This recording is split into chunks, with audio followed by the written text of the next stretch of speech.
Individuals suffering from anxiety or depression may not have a safe experience playing this game. For content warnings, please visit ddlc.mo/warning.html.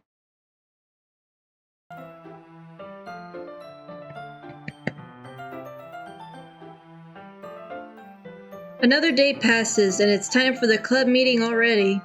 I've gotten a little more comfortable here over the past couple days.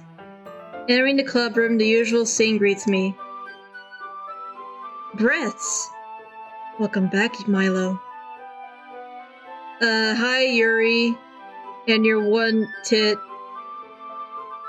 I'm not sure if it's just me, or if it's Yuri's expression, but the weight of yesterday's quarrel still hangs in the air a little.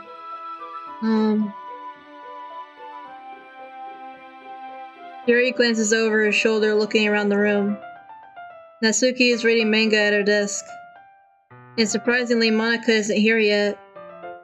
Suddenly, Yuri takes my arm and pulls me to the corner of the room.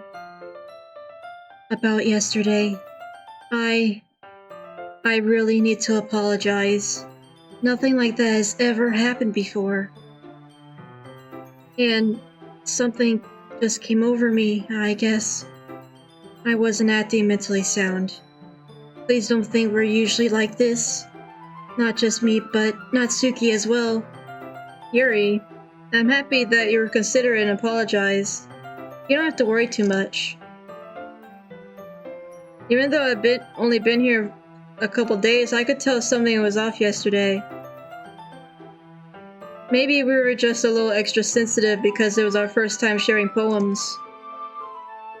But whatever it was, it didn't make me think any less of you. I had already decided that there's no way you can be a bad person. And now that you're apologizing, I know you really didn't mean it. Milo.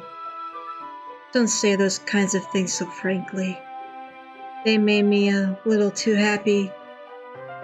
I'm really glad that you're such an understanding person.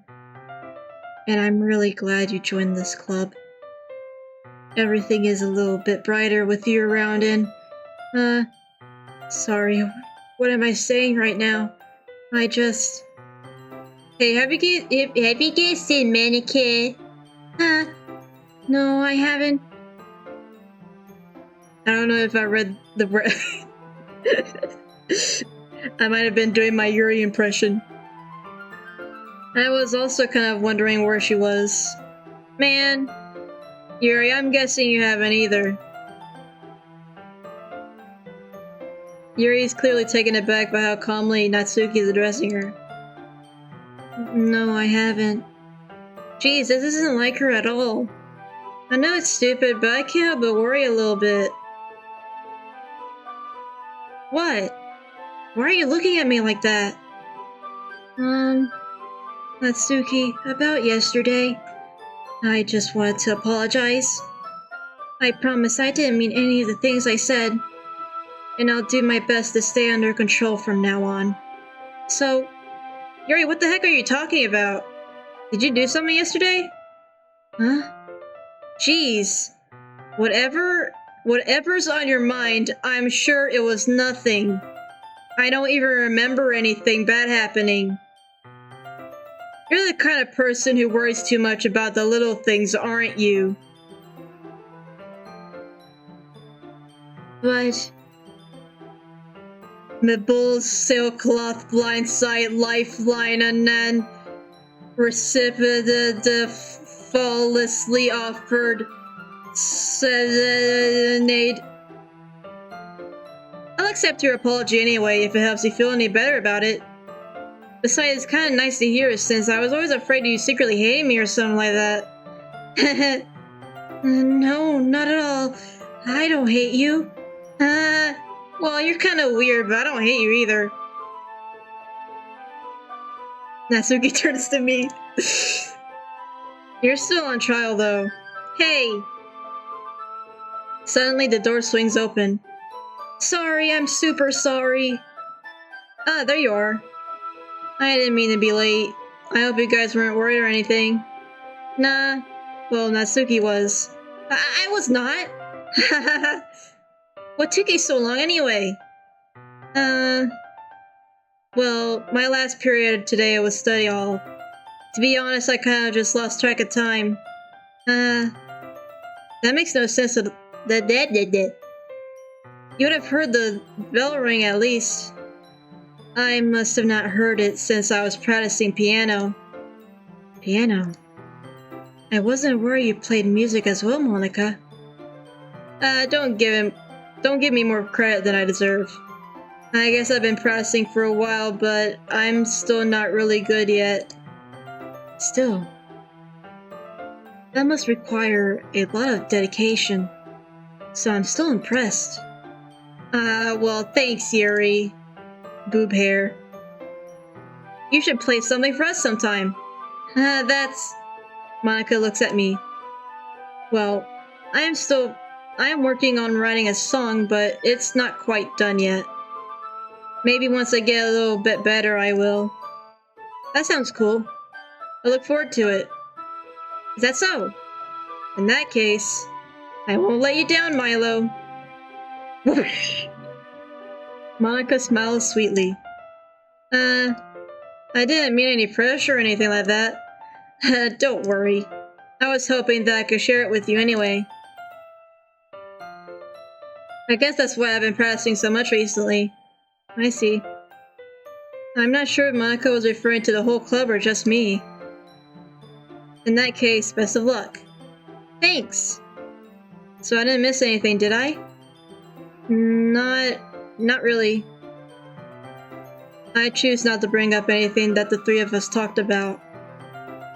Besides, Natsuki has already run off into the closet.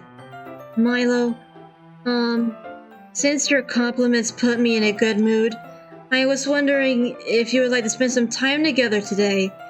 I mean, in the club. I suppose so. I don't think I could say no to you after you gave that book to me. Well, I guess I need to make sure Natsuki isn't waiting for me. After we finished reading yesterday, she's fine. She's reading over there, see? Don't think about her so much. She's used to being ignored. Come on, we're going over there. Okay. What's the story about anyway? Well, I look at the cover of the book. The book is titled Portrait of Markov. There's an ominous-looking eye symbol on the front cover. Basically, it's about this religious camp that was turned into a human experiment prison. And the people trapped there have this trait that turns them into killing machines that lust for blood. But the facility gets even worse, and they start selectively breeding people by cutting off their limbs and affixing them to... that might be a bit of spoiler. But anyway, I'm really into it. The book, I mean, not the thing about the limbs. That's kind of dark, isn't it? Yuri made it sound like it was going to be a nice story, so that dark turn came out of nowhere. Are you not a fan of that sort of thing, Milo? No, it's not that. I mean, I can definitely enjoy this kind of stories, so don't worry. I hope so. Yeah, I totally forgot that Yuri is into those things. She's so shy and reclusive on the outside, but her mind seems to be completely different. It's just that this kind of story... It's the kind of that challenges you to look at life from a strange new perspective. When horrible things happen, not just because someone wants to be evil, but because the world is full of horrible people and we're all worthless anyway, then suddenly... I'm rambling, aren't I? Not again. I'm sorry. Hey, don't apologize. I haven't lost interest or anything. Well, I guess it's alright then. But I feel like I should let you know that I have this problem. When I let things like books and writing fill my thoughts, my whole body I kind of forget to pay attention to other people. So, I'm sorry if I end up saying something strange. And please stop me if I start talking too much. I don't think you need to worry. That just means you're passionate about reading. The least I can do is listen. It's a literature club after all.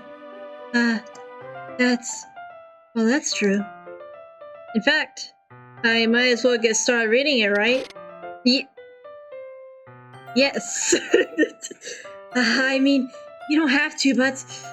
what are you saying? Let me just get the book.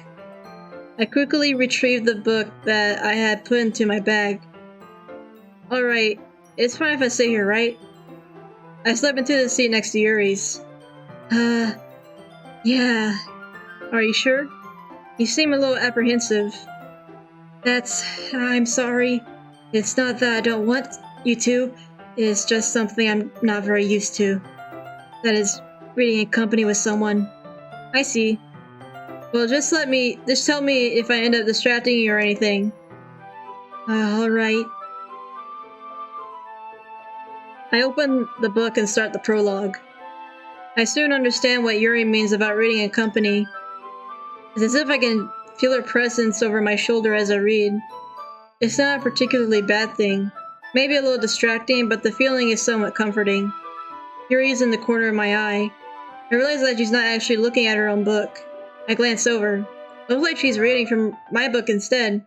Sorry, I was bathing in the feeling your body heat. Yuri, you really apologize a lot, don't you? I do? I don't really mean to. Sorry. I mean, Here, this should work, right? I slam my desk until it's up against Yuri's, then hold my book more between the two of them. I suppose so. Yuri timidly closes her own copy. Once we lean in a little bit, our shoulders are almost touching. It feels like my left arm is in the way, so instead I use my right hand to hold the book open. I guess that makes it kind of hard to turn the page. Here.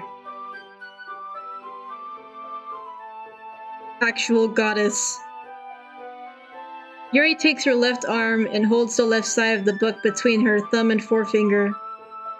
I do the same with my right arm, so on the right side of the book. That way I turn the page and Yuri slides it under her thumb after it flips to her side. When holding it like this, we're huddled even closer than before. It's actually kind of distracting me. It's as if I can feel the warmth of Yuri's face and she's in the corner of my vision. Are you ready? Huh? To turn the page. Sorry. I think I got a bit distracted for a second. I glance over at Yuri's face again and our eyes meet. I don't know how I'll be able to keep up with her. That's okay. You're not as used to reading, right? I don't mind being patient if it means you take longer. It's probably the least I can do, since you've been so patient with me. Yeah, thanks. We continue reading. Yuri no longer asks me if I'm ready to turn the page. Instead, I assume that she finishes the page before me, so I turn it by my own volition. We continue the first chapter in silence. Even so, turning each page almost feels like an intimate exchange. My thumb gently letting go of the page, letting it flutter over to her side, as she catches it under her own thumb. Hey, Yuri? This might be a silly thought, but...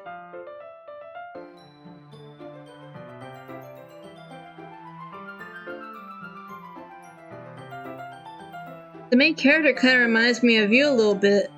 Huh? No, I don't relate this character at all. Definitely not. Really? I was just thinking the way she second guesses her... I was just thinking the way she second guesses things she says and all that. That's what you were talking about. Sorry. I thought you meant something else about her. Something else? Never mind. We didn't even get that far yet. So I don't know why that came into my head. Ha ha. Yuri, are you feeling alright? Huh? Yuri's been a little fidgety ever since we started reading. You can rest if you're feeling sick or something. Your breathing is a little... My breathing? Yuri puts her hands on her chest as if to feel her heartbeat. I didn't even notice. Anyway, I'm fine. I just need some water. Alright, don't push yourself. Yuri stands up and practically rushes out of the classroom. What on earth was that about? Milo? Did something happen just now? Huh? I have no idea. Yuri was acting a little strange, I guess. So you don't know anything? Sorry, I can't say I do. Are you worried about her? No, not really. I was just making sure that you didn't do anything to her. No, nothing. Haha, don't worry, I believe you, silly. Yuri just does this sometimes, so it's nothing alarming. Alright, if you say so. Anyway, why don't we start with sharing our poems with each other? Huh? Shouldn't we wait for Yuri? Well, she might take a while, so I just figured we'd get started without her. Is that okay? Yeah, I was just asking. I stand up. I make a mental note of where I left off in the book, then slip it back into my bag.